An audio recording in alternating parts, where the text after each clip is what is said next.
The phone call came on a Tuesday morning while I was making coffee. My mother's voice, sweet as poisoned honey, chirped through the speaker. "We sold the house, so we're moving in with you." When I said no, reminding her they kicked me out at 18 with nothing, she laughed. "Then we'll just show up." I hung up, thinking it was an empty threat. The next morning, I opened my front door to leave for work and froze. There they stood on my porch, suitcases at their feet, a moving truck idling in my driveway. I stood there in my doorway, coffee mug still in my hand, staring at Thomas and Patricia like they were ghosts. Except ghosts from my past would have been less substantial, less real, less terrifying than the two people now smiling at me like we were in some kind of heartwarming reunion movie. My father, Thomas, had aged since I last saw him 3 years ago at a cousin's funeral where we barely spoke. His hair had gone completely gray, and he'd put on weight around his middle. My mother, Patricia, still dyed her hair that unnatural shade of auburn and wore too much makeup. Her lips painted bright pink as she beamed at me. Before I could say a word, they pushed past me into my house. Just walked right in like they owned the place. Like they had any right to be here. I'm Charlie, by the way, 29 years old, software developer, owner of a modest 3-bedroom house in a decent neighborhood outside of Portland. I worked my tail off for everything I have. Every single thing. And these two people contributed exactly nothing to any of it. Thomas wheeled a suitcase across my hardwood floor, the wheels making an awful scraping sound. Patricia set down her purse on my coffee table and looked around with this expression I can only describe as judgmental. "It's smaller than I expected," she said, running her finger along my bookshelf. "You said you bought a house. This is more like a cottage." I felt heat rising in my chest. "Get out." Patricia turned to me with wide, innocent eyes. "Excuse me? You heard me. Get out of my house. Both of you." Thomas came back from the hallway where he'd been poking his head into rooms. "Now, son, is that any way to greet your parents? You're not welcome here. I made that clear on the phone yesterday." Patricia laughed, that same dismissive sound from the phone call. "Oh, Charlie, don't be dramatic. We raised you. You owe us at least a place to stay." The word "owe" hit me like a slap. I set my coffee mug down on the counter, hard enough that some sloshed over the side. "You kicked me out when I was 18, told me I was on my own, said it wasn't your problem anymore." My mother's face shifted into something soft and confused. "We never kicked you out. You chose to leave. You were so independent, so determined to make it on your own. We respected that." I felt like I was losing my mind. "That's not what happened. You told me the day after graduation that I had 2 weeks to find somewhere else to live." Thomas waved his hand dismissively. "Water under the bridge, son. That was 11 years ago. Time to let it go." Through my front window, I could see 2 men unloading furniture from the moving truck. My furniture was about to be joined by theirs. This was really happening. I pulled out my phone. "I'm calling the police." Patricia's eyes went cold. "Go ahead. Tell them you're refusing to help your elderly parents who have nowhere else to go. See how that plays in the neighborhood?" I looked out the window again and saw my neighbor, Mrs. Henderson, watching from her porch. She was 72, a retired teacher who brought me cookies at Christmas and told everyone what a nice young man I was. Thomas started directing the movers. "Put the dresser in the guest room. The boxes can go in the garage for now. This is insane." I moved to block his path. "You can't just move in without my permission." "We already did, son." Patricia smiled. "Now, I'm going to need you to clear out some closet space. I brought quite a few clothes." I tried one more time. "Why? Why are you doing this?" She blinked at me. "We sold the house. We need somewhere to live. You're our son. It's simple." "What happened to the money from selling the house?" Thomas and Patricia exchanged a look I couldn't quite read. "We had some debts to settle," Thomas said finally. "Nothing for you to worry about. So you're broke." Patricia's face hardened. "Don't use that tone. We're family. Family helps each other." I thought about physically removing them. I'm 6 feet tall, in decent shape. But they were in their 60s, and if I laid a hand on them, I'd be the bad guy. They knew it too. I could see it in Patricia's smug expression. "Fine." I heard myself saying the word and immediately regretted it. "You can stay 1 week, 7 days. That gives you time to find an apartment or figure something else out. But then you're gone. Patricia patted my cheek like I was 5 years old. We'll see, sweetheart. I grabbed my keys and wallet, needing to get out before I said or did something I'd regret. I have to go to work. As I walked to my car, I heard Thomas call after me. We'll need a key. Don't want to be locked out. I didn't respond. I just got in my car and drove, my hands shaking on the steering wheel. Work was impossible. I sat at my desk in the downtown office, staring at code on my screen and seeing nothing. My boss, Raymond, stopped by around 11. Everything okay, Charlie? You seem distracted. Just some family stuff. I'll be fine. But I wasn't fine. At lunch, I tried calling my older sister Amanda. She'd cut our parents off 5 years ago after they borrowed $5,000 from her and never paid it back. She didn't answer. I left a message. Amanda, it's Charlie. They showed up at my house. Mom and Dad. Please call me back. When I got home that evening, my living room had been completely rearranged. My couch was against a different wall. Their old recliner sat where my reading chair used to be. Pictures of me and my friends had been taken down, replaced with photos of them. Patricia was in my kitchen, cooking something that smelled like burnt onions. I got rid of those old pans, she said without looking at me. They were terrible quality. I'll need you to buy me some decent cookware. Those pans were fine. She made a dismissive noise. You're a bachelor. You don't know the difference. Thomas was in my home office, my second bedroom that I'd carefully set up with a good desk, dual monitors, everything I needed for the days I worked from home. He'd spread papers all over the desk, pushed my keyboard aside, and was talking on his phone. I stood in the doorway until he finished his call. I need this room for work, I said. You have an office downtown. I need somewhere to manage our affairs. Our affairs? You're unemployed and broke. His face darkened. Watch your mouth, son. I'm still your father. That night, lying in bed, I heard them talking in the guest room. The walls in my house weren't thick. I could hear every word. He's such a pushover, Thomas said. Just like when he was a kid. Patricia laughed. I know. I wasn't sure this would work, but he just rolled over. How long do you think we can stay? As long as we want. He won't do anything. Did you see his face when I mentioned the neighbors? He's terrified of looking bad. Thomas chuckled. Good thing we told the realtor we'd be living here. That's the address on all our mail now. My blood went cold. They'd planned this. Every bit of it. They'd deliberately made themselves my problem, changed their address, set themselves up so I couldn't easily get rid of them.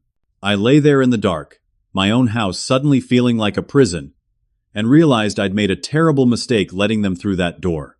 I woke up the next morning to the sound of furniture scraping across my hardwood floors.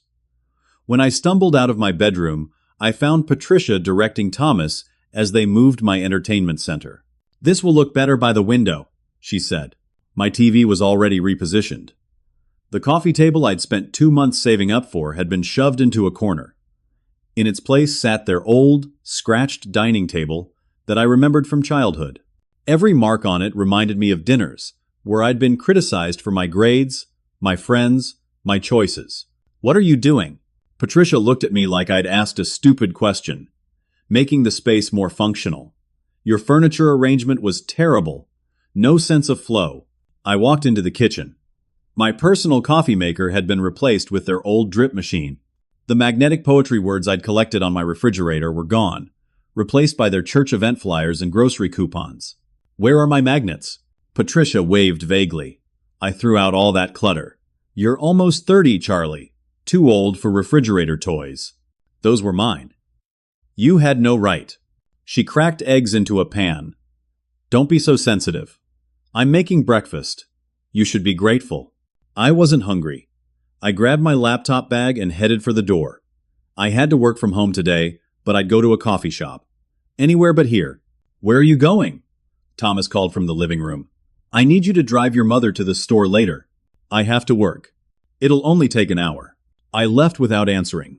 The coffee shop was crowded, but I found a corner table and tried to focus. I had a major project deadline coming up, code that needed to be written and tested. But every time I started to concentrate, my phone buzzed. Patricia, we need milk and bread. And that good butter, not the cheap kind. Patricia. Also, the toilet in the guest bathroom is running. You need to fix that. Patricia. When will you be home? I'm making pot roast and it'll be ready at 6. I muted her messages and dove into my work. Around 2 in the afternoon, my phone rang. Jessica, my girlfriend of 8 months. Relief washed over me at seeing her name. Hey, I answered. Hey yourself. Her voice was warm. I haven't heard from you in days. Everything okay? I told her everything. The surprise arrival, the takeover of my house, the overheard conversation. It all came tumbling out. There was a long pause. Why don't you just tell them to leave? I tried. They won't go. So call the police. Have them removed. It's not that simple. They've established they live here now. And if I make a scene, the neighbors will think I'm abusing my elderly parents. Charlie, this is crazy. You're letting them walk all over you. I know. I rubbed my face. Can I see you tonight? I really need to get out of that house. Another pause. Longer this time. I don't think that's a good idea right now. What do you mean? Her voice got quieter. This whole situation is a lot. I need some space to think. Think about what? About us. About whether you're really ready for a relationship when you clearly have so much family stuff to deal with? My chest tightened. Jessica, please? They just showed up 2 days ago. I'm handling it. Are you? Because it sounds like they're handling you. We ended the call with vague promises to talk later, but I knew what that meant. I could hear it in her voice. She was done. When I got home that evening, my house was full of strangers. At least a dozen elderly people sat in my living room, eating food from my kitchen, drinking my drinks. Patricia bustled over, all smiles. Charlie, you're home. These are our friends from church. I invited them for a little get-together. A little get-together, in my house. Without asking me. Everyone, this is our son Charlie, Patricia announced. He's been so wonderful, taking us in during our time of need. The room filled with approving murmurs. What a good son. So responsible. Such a blessing. An elderly woman with white curls grabbed my hand. Your parents speak so highly of you. You're lucky to have them. I smiled tightly and excused myself to my bedroom. But even there, I could hear the noise, the laughter, the invasion of my space. Around 9, after everyone left, I confronted them about the gathering. You can't just invite people over without asking me. This is my house. Thomas looked up from the recliner, my recliner that he'd claimed. Actually, son, this is our home now too. We have every right to have guests. For 1 week. That was the deal. Patricia emerged from the kitchen with a dish towel. Oh, honey, we've been meaning to talk to you about that. We applied for senior housing, but there's a waiting list. It could be several months. Several months? She showed me papers, applications, to various senior living facilities. All with dates from the past 2 days. It looked official, but something felt off. The applications were too neat, too perfect. You'll need to be patient with us, Thomas said. These things take time. The deadline for them to leave was 5 days away. I could feel it slipping through my fingers. The next morning, I woke to find Jessica had texted me overnight. I think we should take a break. I'm sorry. This is too much for me right now. I stared at the message for a long time. My girlfriend was leaving me because of my parents. The parents I hadn't seen in years, who'd kicked me out, who I never invited back into my life. I got dressed and went to the hardware store. Bought new locks for all the doors. High-quality deadbolts. If they wouldn't leave willingly, I'd force the issue. That afternoon, when Thomas and Patricia went out to run errands, I changed all the locks. It took me 3 hours. When I finished, I gathered all their belongings and put them on the front porch. Suitcases, boxes, furniture they'd brought, everything. Then I waited inside, doors locked, feeling my heart pound. They came home an hour later. I watched through the window as Patricia tried her key. It didn't work. She tried again. Confusion crossed her face. Then understanding, then rage. She pounded on the door. Charlie! Charlie! Open this door right now! I didn't move. Thomas joined her. Son, this isn't funny. Let us in. Still, I waited. Then Patricia did something I didn't expect. She started crying. Loud, wailing sobs. She sank down on the porch steps, her whole body shaking. Mrs. Henderson came out of her house next door. Patricia, what's wrong? He locked us out, Patricia sobbed. Our own son locked us out with nowhere to go. Within minutes, neighbors appeared. Mrs. Henderson, plus the couple from across the street, the retired veteran from 2 houses down. All of them looking at my house with concern and disapproval. This is elder abuse, Mrs. Henderson said loudly, clearly wanting me to hear. Those poor people. Thomas clutched his chest. I have a heart condition. This stress isn't good for me. Someone call an ambulance, another neighbor said. Panic shot through me. If Thomas had a medical emergency on my porch, if something happened to him, I'd be responsible. They could probably sue me. At minimum, I'd look like a monster. I watched Thomas leaning against the porch railing, breathing heavily, Patricia crying beside him, and all our neighbors watching with judgment on their faces. I unlocked the door. Patricia's tears stopped instantly as they walked back inside. Thomas's chest pain vanished. They each grabbed a suitcase from the porch, and I saw something in Patricia's eyes that made me feel sick. They'd won. Again. That night, I heard them laughing in their room, not even trying to hide it. The next morning, I checked my bank account before getting out of bed, a habit I'd developed since they arrived. My stomach dropped when I saw the balance. $347 less than yesterday. I opened my credit card app. 5 charges at restaurants I'd never been to. A purchase at an electronics store. $200 at a liquor store. I stormed into the guest room without knocking. Thomas was still in bed. Patricia in the bathroom. You used my credit card. Thomas barely looked up from his phone. I borrowed it. Family helps family. That's theft. Don't be dramatic. We needed a few things. A few things? $300 worth? Patricia came out of the bathroom in her robe. Stop being selfish, Charlie. We raised you for 18 years. You think that was free?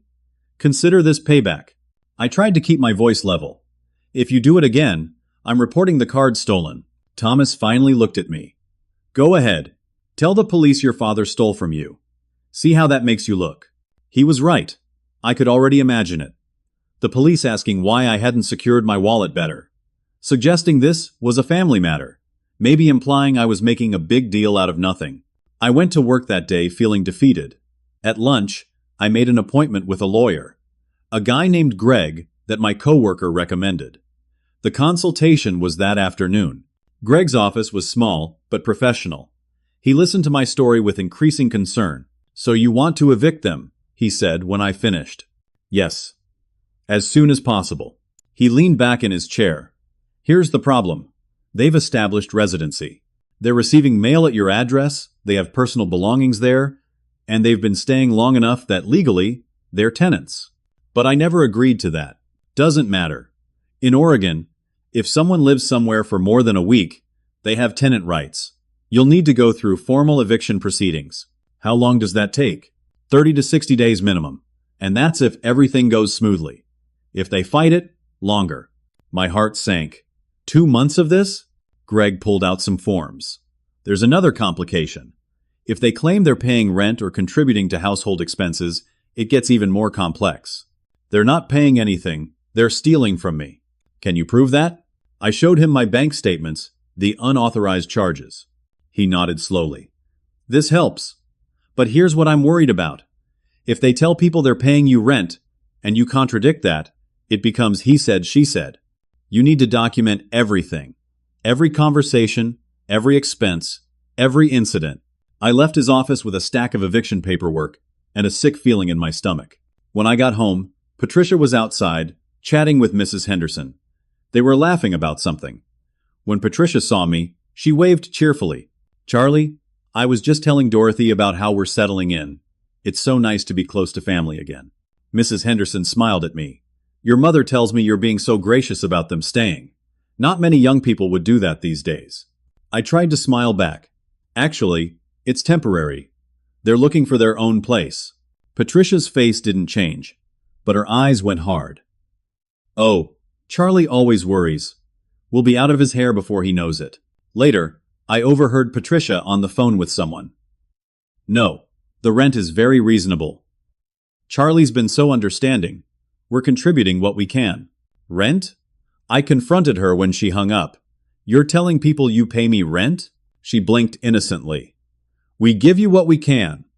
It might not be much, but it's something. You haven't given me a single dollar. That's not how I remember it. I wanted to scream. Instead, I went to my bedroom and started documenting everything, just like Greg said.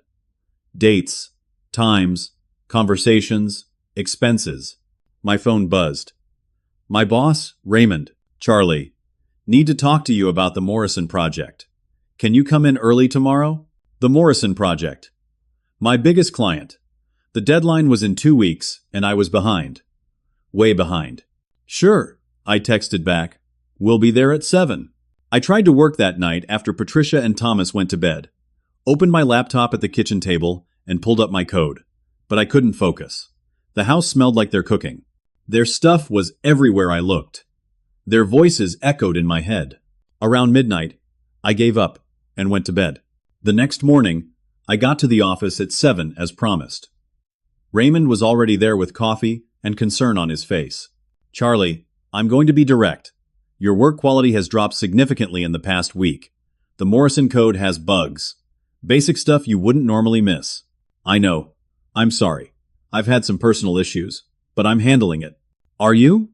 Because this project is critical. Morrison is one of our biggest clients. If we lose them, there will be layoffs. The weight of that landed on me.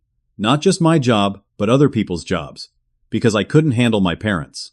I need you to get it together, Raymond said. I know everyone has personal problems, but you need to find a way to separate work and home. I'll fix it. The bugs, the code, everything. I promise. You have 1 week. If I don't see improvement, we'll need to have a more serious conversation. A more serious conversation. That meant a performance improvement plan. The step before firing. I worked through lunch that day, and dinner, and didn't leave until 9 at night. When I got home, exhausted and hungry, I found my kitchen was a disaster. Dirty dishes piled in the sink. Food stuck to my counters. Patricia had cooked and left the mess. I cleaned it all, too tired to argue. Then I tried to work more, sitting at my kitchen table with my laptop, but Thomas came out in his bathrobe. Keep it down, son. Some of us are trying to sleep. It was 9:30. I'm working. Work at your office. This is inconsiderate. I closed my laptop without saving, and went to bed hungry and defeated. The next day, I got a call from Amanda. Finally. Charlie, what's going on? Your message sounded urgent. Relief flooded through me. Thank God you called. Mom and Dad showed up at my house. Just moved in without permission. I need your help. There was a pause. Mom called me too. She said you were having financial trouble, and they moved in to help you. What? That's not true at all. They're the ones with money problems. She said you've been struggling since you lost your job. I didn't lose my job. Well, not yet. But they're the reason I might. Amanda's voice got careful.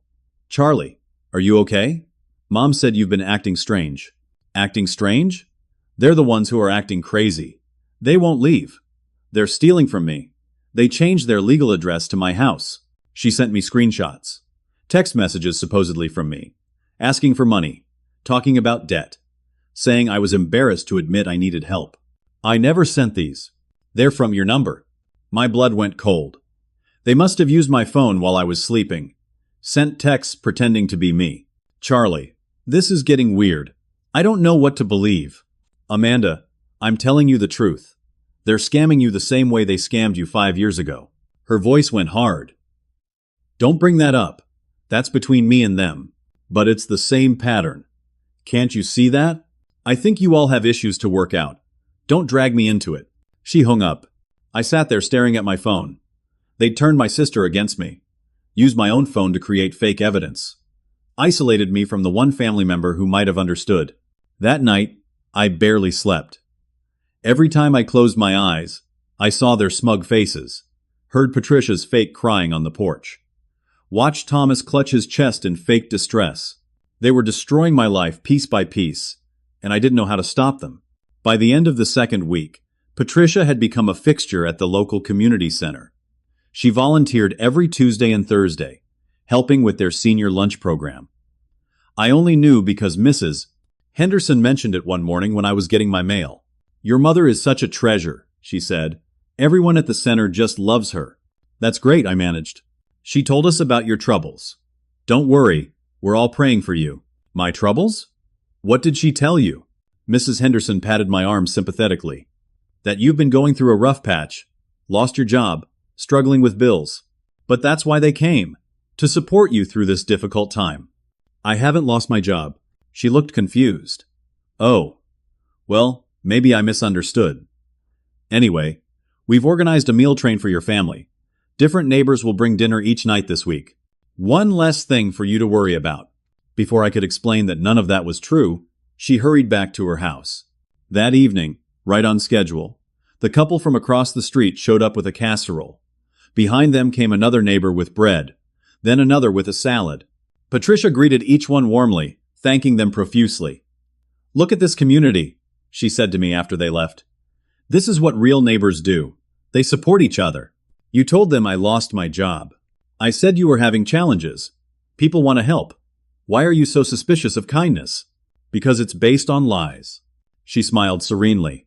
Perception is reality, Charlie. The next day at work, I had my meeting with Raymond about my performance. He sat me down in a conference room with HR present. A woman named Sandra, who I'd only met once before.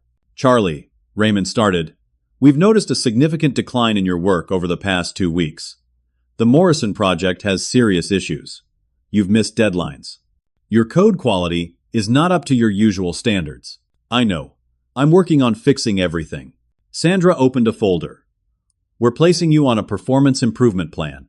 You have 30 days to demonstrate significant improvement in these areas. She slid a document across the table listing metrics, goals, expectations. 30 days. The same amount of time as the eviction process. If you don't meet these benchmarks, we'll have to reconsider your position with the company. I understand. Is everything okay at home? Raymond asked. You can talk to us if you need support. I thought about explaining. My parents moved in without permission. They're sabotaging my life. They're telling the neighborhood I lost my job even though I'm here every day working my tail off. But saying it out loud made me sound crazy. Paranoid. Unstable. Everything's fine, I lied. I'll meet the benchmarks. That night, I worked until 2 a.m. trying to fix the Morrison code. My eyes burned. My back ached. But I had to prove I could still do this job. When I finally crawled into bed, I could hear Thomas snoring through the wall. Loud rattling snores that shook the pictures. I put in earbuds and tried to sleep. The meal train continued all week. Every night, a different neighbor brought food. Patricia and Thomas ate like kings while I worked late at the office, often coming home to find leftovers put away with a note. We saved you some. On Saturday, I woke to find my water bill on the counter. $214. Usually, it was around $60. Patricia hummed while she did dishes. I started noticing their wasteful habits. Hour-long showers, leaving the tap running while doing dishes. Thomas washing his car 3 times in 1 week. You're running up my utilities, I said. We're living here. Of course we use water. Not like this. This is excessive. Patricia turned to me with exaggerated patience. Charlie, we're your parents. We took care of you for 18 years. Changed your diapers, fed you, clothed you. You can't cover our water bill? That's not the point. Then what is the point? That you're selfish? I wanted to argue more, but I was too exhausted. I had to go into the office again, even though it was Saturday. The Morrison deadline was in 5 days. My credit card bill arrived Monday, $1,300. I'd never had a balance over $300 before. Thomas had been busy. Dinners at steakhouses, a new watch, clothes, all on my card. When I confronted him, he barely looked up from the TV. I needed those things. You needed a $200 watch? It was on sale. With my money. Our money. Family shares. I called the credit card company. Explained the charges were unauthorized. Do you know who made them? The representative asked. My father. Does he live with you? Unfortunately, yes. Then I'm sorry, but this is a domestic issue. You'll need to file a police report if you want to dispute the charges. So I'd have to report my own father to the police, which would make me look terrible, which they knew. I was trapped in every direction. Wednesday afternoon, I got an email from my bank. Pre-foreclosure warning. My mortgage payment was 3 days late. How was that possible? I always paid on time, had it set up for automatic withdrawal. I called the bank. Turned out the automatic payment had been canceled. Someone had logged into my account and stopped it. Who has access to your online banking? The representative asked. Just me. But I thought about my laptop, sitting on the kitchen table while I slept. My phone, charging in the living room while I showered. All the opportunities they had. I made the payment immediately, plus a late fee. Money I couldn't really afford with all their spending. That night, I started doing freelance work. Small coding jobs on the side. Anything to bring in extra money. I worked my full-time job, came home, and worked more. Slept 4 hours a night if I was lucky. Patricia noticed. You look terrible, Charlie. When was the last time you ate a real meal? I don't have time. That's not healthy. You're going to make yourself sick. I'm fine. She shook her head sadly. We worry about you. The irony was so thick, I could choke on it. Friday came. Morrison deadline day. I submitted the code at 4:57, 3 minutes before the 5 o'clock cutoff. It was good work. Not my best, but solid. No major bugs. It would work. Raymond reviewed it over the weekend and called me Monday morning. Good job, Charlie. This is what I needed to see. Keep this up, and you'll get through the PIP just fine. One small victory. But when I got home that evening, I found an official-looking letter on my kitchen counter, Adult Protective Services. My hands shook as I opened it. A complaint had been filed. Someone reported that an elderly couple was being financially exploited by their adult son. An investigator wanted to interview me. They filed a report on me. Patricia came into the kitchen. Oh, you found the letter. Yes, we had to protect ourselves. You've been acting so erratic, controlling our money, making threats. We had no choice. I don't control your money. I don't want anything to do with your money. That's not what our bank statements show. What bank statements? She pulled papers from a drawer. Statements with both their names and mine, showing joint accounts I'd never opened. Money transfers I'd never made. All of it fake, but professionally done. You forged these. Prove it. The investigator came Wednesday. A tired-looking woman in her 40s, named Miss Brennan. She interviewed me at the kitchen table, while Thomas and Patricia waited in the living room. I understand your parents filed a complaint, she said. Whatever they told you is a lie. They moved in without permission. They've been stealing from me, forging documents, destroying my reputation. That's a serious accusation. It's the truth. She took notes. And why would they do that? Because they're broke and manipulative, and this is apparently what they do. She looked at me with polite skepticism. What they do? I tried to explain. About the forged texts to Amanda, the fake bank statements, the unauthorized credit card charges. But hearing it out loud, it sounded paranoid. Conspiracy-minded. Do you have documentation of any of this? I showed her what I had. My real bank statements. The credit card bills.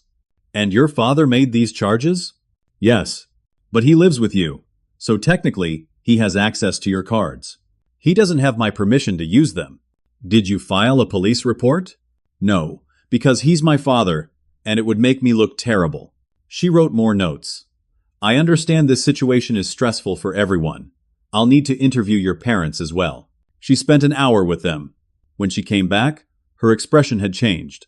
Less skeptical, more concerned. Your parents have a different perspective on the situation, she said carefully. They claim you've been financially controlling, that you take their social security checks, that you restrict their access to funds they contributed. That's completely false. They seem quite frightened. Your mother was crying. Of course she was. That's what she does. She manipulates people. Miss Brennan closed her notebook. I'm going to need to conduct a more thorough investigation. This could take several weeks. In the meantime, I need you to ensure your parents have access to any funds that belong to them and that they're not being coerced or controlled in any way. They don't have any funds. That's why they're here. She gave me a long look. We'll be in touch. After she left, I sat alone in my car in the driveway and realized what they'd done. The eviction process was delayed pending the APS investigation. They'd bought themselves weeks, maybe months more time, and I was powerless to stop it. The APS investigation turned into a nightmare that stretched across 3 weeks. Miss Brennan came back 4 times. Each visit, Patricia performed her scared elderly victim routine, trembling hands. Tearful eyes. Soft voice talking about how controlling I'd become. Thomas played his part too. The weary father just trying to understand what happened to his son. The concerned parent worried about my mental state. I provided evidence, bank records, credit card statements, a timeline of events, documentation of everything they'd done. But they had counter evidence. Those forged bank statements showing joint accounts, witnesses from church, testifying what wonderful people they were. Mrs. Henderson saying she'd never seen anything but kindness from them. Greg, my lawyer, warned me over the phone. This could lead to criminal charges if they push hard enough. Elder abuse is taken very seriously. Financial exploitation of vulnerable adults. You could be prosecuted. For being the victim? In their version, they're the victims. On a Thursday morning, 4 weeks after they'd arrived, Raymond called me into his office. Charlie, we need to talk about your performance improvement plan. I've been meeting all the benchmarks. The Morrison project went well. The code was good, but you've missed 3 meetings in the past 2 weeks. Your response time to emails has slowed significantly. And yesterday, you fell asleep at your desk. I'd been working 2 jobs, barely sleeping, fighting my parents and APS. But I couldn't explain that without sounding like I was making excuses. I'm dealing with some personal issues, but I'm managing it. Raymond looked genuinely sorry. I like you, Charlie. You're talented. But the company can't carry someone who's not fully present. We're going to have to let you go. The words hit me like a punch. You're firing me? Effective immediately. HR has your severance package ready.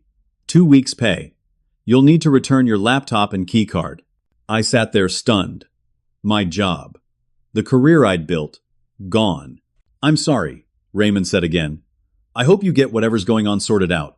I cleaned out my desk in a daze. Coworkers avoided eye contact. They probably thought I deserved it. When I got home at 2 in the afternoon on a Thursday, Thomas looked surprised to see me. Why aren't you at work? I got fired. His face split into a smile he tried to hide. Oh, that's unfortunate. Patricia came out of the kitchen. Fired? Well, now you'll have plenty of time to help around the house. I've been making a list of chores. They were happy. They'd wanted this. Needed me dependent and broken. That night, I applied for unemployment. The process would take weeks. My emergency savings wouldn't last long, not with the mortgage and their spending. Friday, I got a pre-foreclosure notice from the bank. Second missed payment. 1 more, and they'd start the foreclosure process. I tried to transfer money from savings to checking, but my savings account was empty. $4,000 gone. I checked the transaction history. Transferred to external account. An account I didn't recognize. I called the bank. That money was stolen. The transfer was made using your login credentials from your home IP address. Someone in my house did it. Can you reverse it? You'll need to file a police report for fraud. Always a police report. Always making me choose between protecting myself and being seen as the villain. I didn't file the report. Amanda texted me Saturday morning. Mom says you lost your job and spent all your money. Is that true? They stole my money. They got me fired. They're destroying my life. She didn't respond. Sunday, I sat in my car outside a grocery store, unable to afford to go in. I had $37 in my checking account until unemployment came through. Patricia had given me a shopping list that morning. The good coffee, organic vegetables, expensive cuts of meat. I couldn't do it. When I came home empty-handed, she threw a fit. What are we supposed to eat? Whatever you can afford with your own money. We don't have any money. You know that. That's not my problem. Thomas stood up from the couch. You're going to let your parents starve? You're not starving. Neighbors have been bringing food all week. That's charity. We shouldn't have to rely on charity when our own son won't provide for us. I walked past them to my bedroom and locked the door. Monday, Mrs. Henderson knocked on my door. Patricia told me about your job. I'm so sorry. Is there anything we can do? I'm fine, I said. Your parents are worried. They say you've been depressed. I'm not depressed. I'm exhausted. She looked at me with pity that made my skin crawl. Sometimes it's hard to see our own struggles. Have you thought about talking to someone? A therapist? I can't afford a therapist. I can barely afford food. Oh, Charlie. She pressed a $20 bill into my hand. Please, take it. Buy yourself something nice. I stood there with $20 of pity money from my neighbor, while my parents destroyed everything I'd worked for.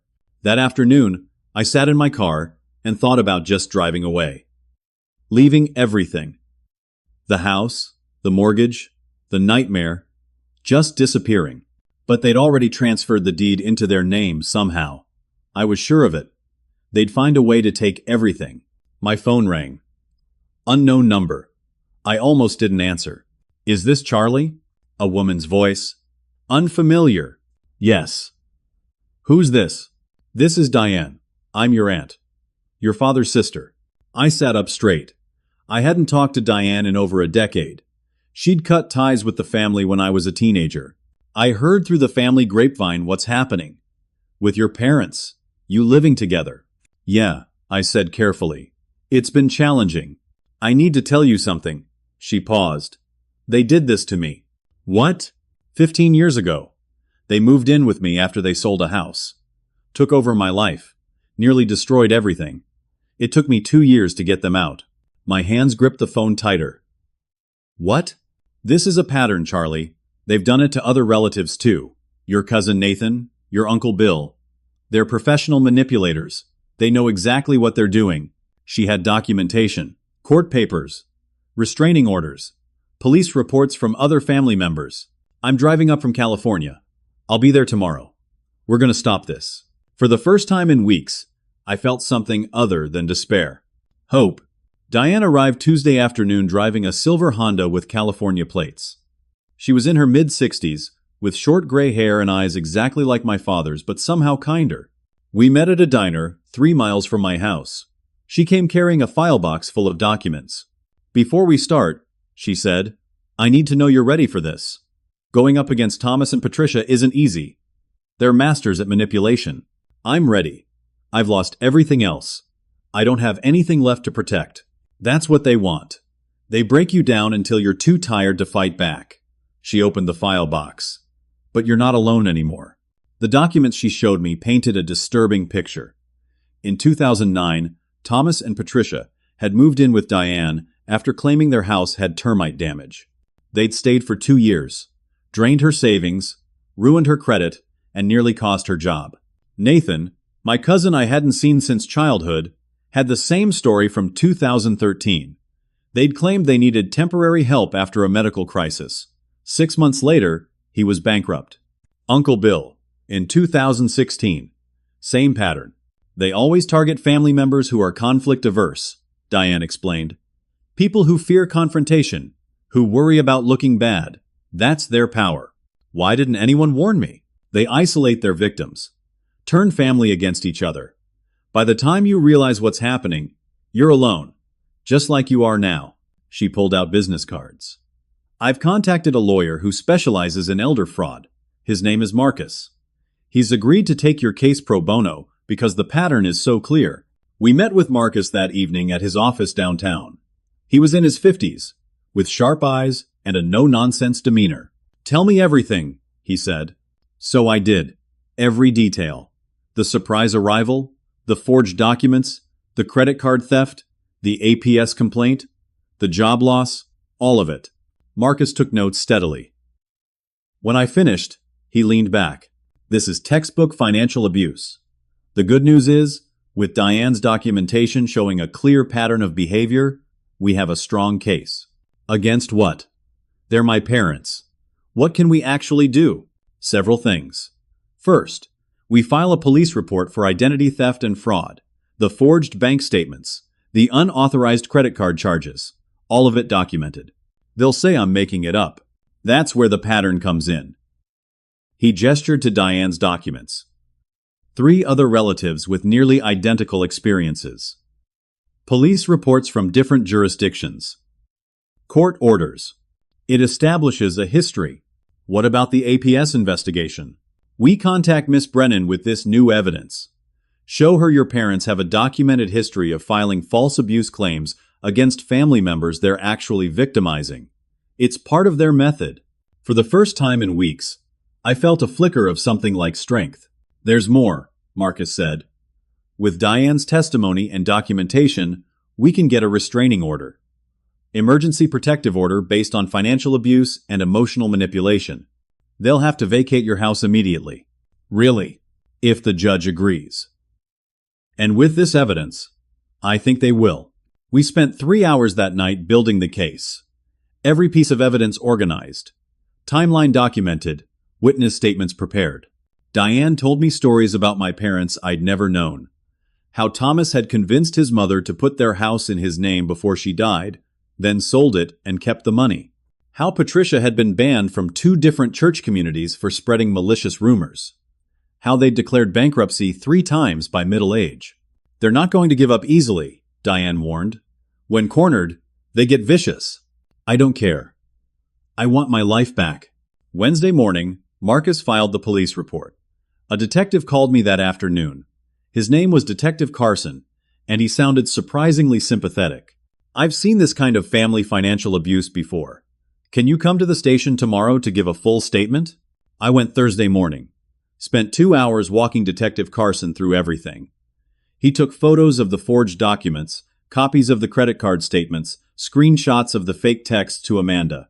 We're opening a fraud investigation, he said. I'll need to interview your parents as well, and I'll be contacting these other family members your aunt mentioned. Thursday afternoon, Marcus filed for an emergency protective order. The hearing was scheduled for Friday morning. That night, I couldn't sleep. This was it. Tomorrow, either I got free or I stayed trapped. Diane texted me at midnight. Remember, they're going to try to make you feel guilty. That's their final weapon. Don't let them. Friday morning, I drove to the courthouse with Diane. Marcus met us outside. Stay calm in there, he advised. Answer questions directly. Don't let emotion take over. The hearing was in front of Judge Williams, a stern woman in her 60s. Thomas and Patricia sat on the opposite side of the courtroom, with a public defender they'd somehow acquired overnight. Patricia had dressed like a grandmother from a greeting card. Cardigan, modest dress, minimal makeup. Thomas wore a suit I'd never seen before, looking dignified and wounded. Marcus presented our case. The pattern of behavior across multiple relatives, the forged documents, the financial fraud, the deliberate destruction of my life. The public defender tried to argue. These are desperate parents trying to reconcile with a son who abandoned them. Any financial confusion is just normal family support getting misconstrued. Then Marcus dropped the bomb. He entered into evidence the recordings. Wait. I didn't know about any recordings. Your house, Marcus whispered to me. Diane installed audio recording devices while you were at work Wednesday. Legal in Oregon with homeowner consent. He played them. Patricia and Thomas in my kitchen, talking freely, thinking they were alone. Patricia's voice. He's such an idiot. Did you see his face when he lost that job? I thought he might cry. Thomas. How much longer can we milk this? Patricia. As long as we want. He won't do anything. He never does. Just like all the others. Thomas. What about that aunt? Diane? Patricia. She's nobody. She can't prove anything. And if she tries, we'll just file complaints against her too. Make her the problem. The judge's face hardened as she listened. Then came the final recording. Patricia on the phone with someone, probably a friend. Patricia. Oh, we're fine. Living rent-free, Charlie pays for everything. He's so desperate to look like a good son. It's almost too easy. After the house forecloses, we'll just move on to the next target. Thomas has a nephew in Nevada who's soft. The courtroom was silent when the recording ended. Judge Williams looked at Thomas and Patricia with unconcealed disgust. I've heard enough. She signed the protective order. Mr. and Mrs. Whoever you are hereby ordered to vacate Charlie's residence immediately. No contact with Charlie or any of the relatives listed in this filing. You have until 5 p.m. today to remove your belongings. But we have nowhere to go, Patricia said, tears starting. That's not this court's concern. And save the tears. I just heard you laughing about your manipulations. The judge turned to me. Mr. Charlie, I'm sorry you've had to endure this. The protective order is active immediately and remains in effect for 1 year, renewable. It was over. Just like that. But as we left the courtroom, Patricia caught my eye. She mouthed something. I couldn't quite make it out, but it looked like, "We'll be back." That afternoon, the sheriff supervised while they packed their belongings. Patricia moved in furious silence. Thomas glared at me with pure hatred. "This isn't over," he said as they loaded the last box. "You just made a very big mistake." The sheriff stepped between us. "Sir, you need to leave now. No communication with the protected party." They drove away in the moving truck they'd somehow kept rented this whole time. Diane stood next to me on the porch, watching them go. "Don't let your guard down," she said. "People like that don't just give up." She was right. But that was a problem for future Charlie. Present Charlie just wanted to breathe. That night, Detective Carson called. "I wanted to let you know, several other family members have come forward. Your parents have been running this scam for at least 20 years. The DA is very interested in prosecuting." "What does that mean?" "Potentially serious charges. Fraud, identity theft, elder abuse against the relatives who actually were elderly when victimized, filing false police reports. They're looking at possible jail time." A week ago, that news would have filled me with guilt. Fear about what people would think of me for sending my parents to prison. But now, all I felt was relief. "Good," I said. "They deserve it." The criminal case moved faster than I expected. The district attorney, a sharp woman named Catherine Reeves, called me 2 days after the hearing. "We have enough evidence to prosecute on multiple counts," she said. "Fraud, identity theft, filing false reports, and financial exploitation of vulnerable adults. That last one applies to your elderly cousin and uncle, who they targeted." I provided every piece of evidence I had. So did Diane, Nathan, Uncle Bill, and 2 other relatives I didn't even know existed. A cousin in Arizona, an aunt in Michigan. Same pattern with all of them. The preliminary hearing was 3 weeks later. I sat in the courtroom with Diane as the prosecutor laid out the case. Bank records, forged documents, police reports from 5 different states, the recordings from my house that captured them laughing about their schemes. Patricia cried throughout. Thomas sat stone-faced. Their lawyer tried to argue they were elderly people, confused about finances. But the evidence was overwhelming. The judge ordered them held over for trial. Bail was set at $50,000 each. They couldn't make it, which meant they sat in county jail until trial. Part of me, the part that was still their son, felt guilty. But mostly I felt like I could finally breathe. The trial took 2 weeks. I testified on day 3, walked the jury through everything. How they'd showed up uninvited, taken over my house, stolen my money, forged documents, destroyed my job, filed false abuse claims. The defense tried to paint me as an ungrateful son.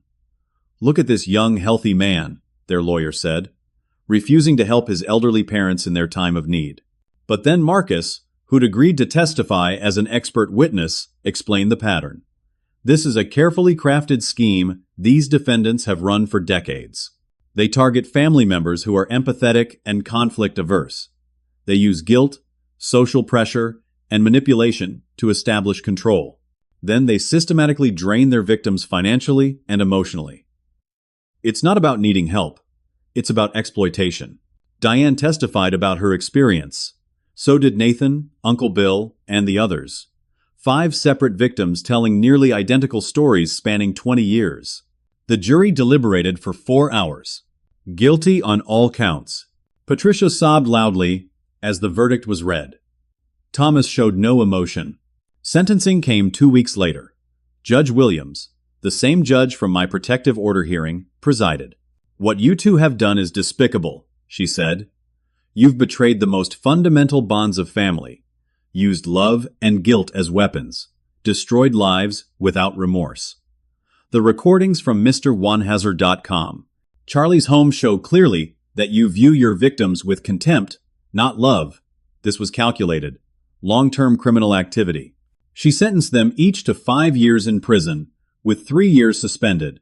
So 2 years actual jail time, plus 5 years probation after release. Full restitution to all victims. And permanent restraining orders preventing contact with any of us. As they were led out of the courtroom, Patricia turned and looked at me one last time.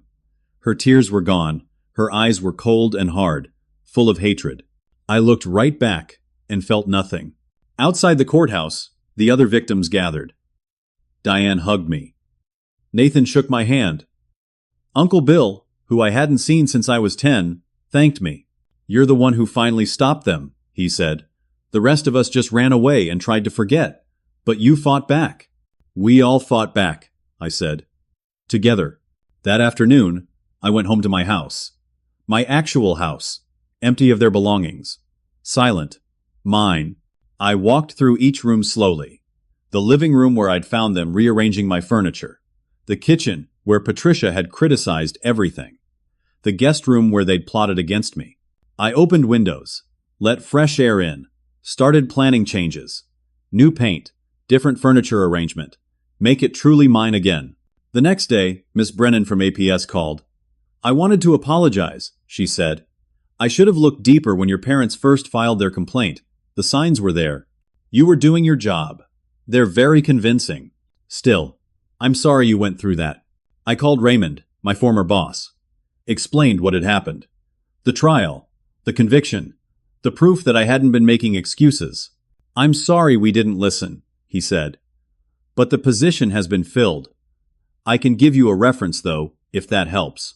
It did help. I started applying for jobs with a reference from my previous boss explaining the circumstances. Got 3 interviews in the first week. Mrs. Henderson came over with actual apology cookies. Not pity cookies. Apology cookies.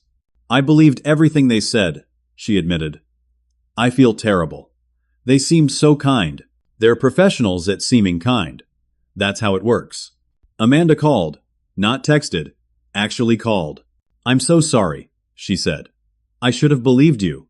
You didn't know. They fooled everyone. I should have remembered what they did to me. How they borrowed that money and never paid it back. But I wanted to believe people could change. They can't. Not people like that." We talked for an hour. Really talked.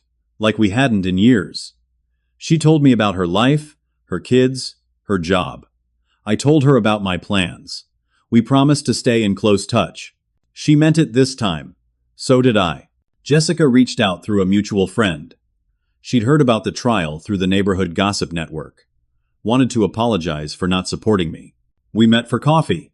She said she should have believed me. Should have been there. We talked for 2 hours. It was nice, but we both knew we couldn't go back. Too much had happened. We'd both moved on in different directions. We hugged goodbye, and it felt like closure. I started therapy. A counselor named Dr. Sarah, who specialized in family trauma. She helped me understand what had happened. Not just the recent nightmare, but my whole childhood. "You were raised by narcissists," she explained. "People who see others, even their own children, as tools to be used. Your empathy, your kindness, those aren't weaknesses. But you need to learn boundaries." "I'm learning," I said. "You're doing more than learning. You fought back. You broke a cycle that had been running for decades. That takes incredible strength." The therapy helped. Slowly, I stopped feeling guilty. Stopped wondering if I should have tried harder to help them. Stopped questioning if I'd been a bad son. They were bad parents. It was that simple. 3 months after the trial, I got a job offer. Better position than before. Better pay. A company that valued work-life balance and mental health. I accepted immediately. 6 months later, my house was transformed. New paint in every room. New furniture. Pictures of my real family on the walls. Diane, Amanda, and her kids. Friends who'd stuck by me. No trace of Thomas and Patricia remained. I started volunteering at a legal aid clinic, helping other people dealing with family financial abuse. Using my experience to help victims recognize the patterns. Teaching them it was okay to set boundaries. Okay to say no. Okay to protect themselves. One evening, a young woman came in. Maybe 25. She told me her parents had moved in after losing their house. How they were controlling her money, isolating her from friends, making her feel guilty for wanting her life back. I listened to her story and saw myself. "You're not crazy," I told her. "This is a recognized pattern of abuse, and you can break free." I introduced her to Marcus, who agreed to take her case. Connected her with Diane, who'd become an advocate for family abuse victims. 3 months later, she was free. Protective order granted. Parents evicted.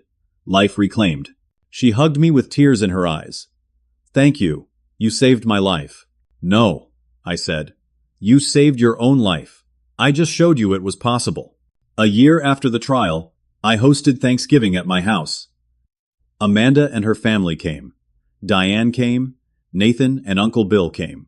Some friends from work. My girlfriend, Rachel, who I'd been dating for 6 months, and who knew the whole story, and loved me anyway.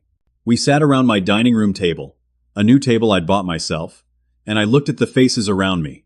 Real family, chosen family, people who actually cared about me. Someone asked if I ever heard from Thomas and Patricia. "Never," I said. "And I never will." "The restraining order is permanent?" Rachel asked. 5 more years legally. But I'll renew it for life if I have to. "Do you think about them?" Amanda asked quietly. I considered the question. Sometimes. I think about the parents I wished I'd had, the family I deserved. But Thomas and Patricia? No, they're not my family. They never really were. Diane raised her glass. To chosen family, to breaking cycles, to building the lives we deserve. We all raised our glasses.